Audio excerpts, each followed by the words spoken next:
বাঙালির খাদ্যাভ্যাসের সাথে ওতপ্রোতভাবে জড়িয়ে আছে ভর্তা। সেরকম একটা ভর্তা নিয়ে চলে আসলাম আপনাদের মাঝে, বরবটি দিয়ে ভর্তা। বরবটি ভর্তার জন্য আমি এখানে 300 গ্রাম বরবটি নিলাম, কেটে ধুয়ে পরিষ্কার করে নিয়েছি। এগুলোকে আমি সিদ্ধ করে নেব। আজ আমি কোনো পাটায় এবার ভর্তাটা বানাবো না। আজকে আমি সেই উত্তরবঙ্গের বিখ্যাত বাটনা দিয়ে আমি ভর্তাটা তৈরি করব। কয়েক কোয়া রসুন আর কয়েকটা কাঁচামরিচ বরবটির সাথে সিদ্ধ করে নিলাম। এগুলো এখন আমি বাটনায় পিষে নেব। আমার পিষা হয়ে গেছে মরিচ এবং রসুনগুলো। এবার আমি সিদ্ধ করা বরবটিগুলোকে পিষে নেব বাটনায় রেখে।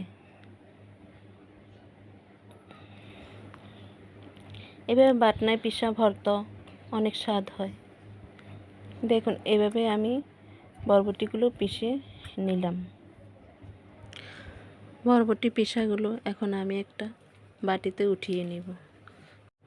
ভর্তাগুলোকে এখন আমি একটু তেলে ভেজে নেব। সেজন্য আমি চুলায় একটা কড়াই বসিয়ে এখানে কয়েকটা শুকনো মরিচ টেলে নেব সরিষার তেল দিয়ে। মরিচগুলো টেলে আমি উঠিয়ে নিলাম। তারপর দিয়ে দিব একটা পেঁয়াজ। এখানে বড় সাইজের একটা পেঁয়াজ দিয়ে দিলাম। পেঁয়াজগুলোকে একটু নরম করে ভেজে নেব। তারপর দিয়ে দিব সিদ্ধ করা রসুন এবং মরিচ পিষাগুলো দিয়ে এগুলোকে আমি একটু ভালো করে নাড়াচাড়া করব। একদম কাঁচা গন্ধটা না আসা পর্যন্ত আমি এগুলোকে ভেজে নেব। আমার এগুলো ভাজা হয়ে গেছে। এতে অ্যাড করে দিব এতে সিদ্ধ করা বরবটি পিষাগুলো। নেড়ে চেড়ে একটু দিয়ে দিব এখন পরিমাণ মতো লবণ আর সামান্য একটু হলুদের গুঁড়ো দিয়ে এগুলোকে একটু ভালো করে নেড়ে চেড়ে ভেজে নিব।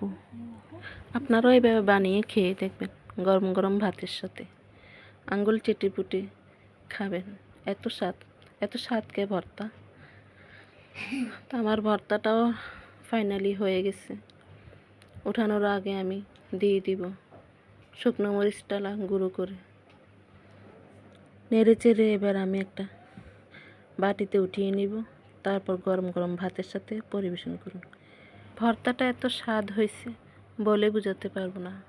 মাশাআল্লাহ মাশাআল্লাহ, অনেক স্বাদ হয়েছে। আপনাদের কাছে কেমন লাগলো ভর্তার রেসিপিটা কমেন্টস করে জানিয়ে দেবেন। আর লাইক কমেন্টস শেয়ার করে পাশে থাকবেন। ভালো লাগলে একটা ফলো দিয়ে দিবেন। সবাই ভালো থাকুন, সুস্থ থাকুন এই কামনাই করি। আল্লাহ হাফেজ। সবাইকে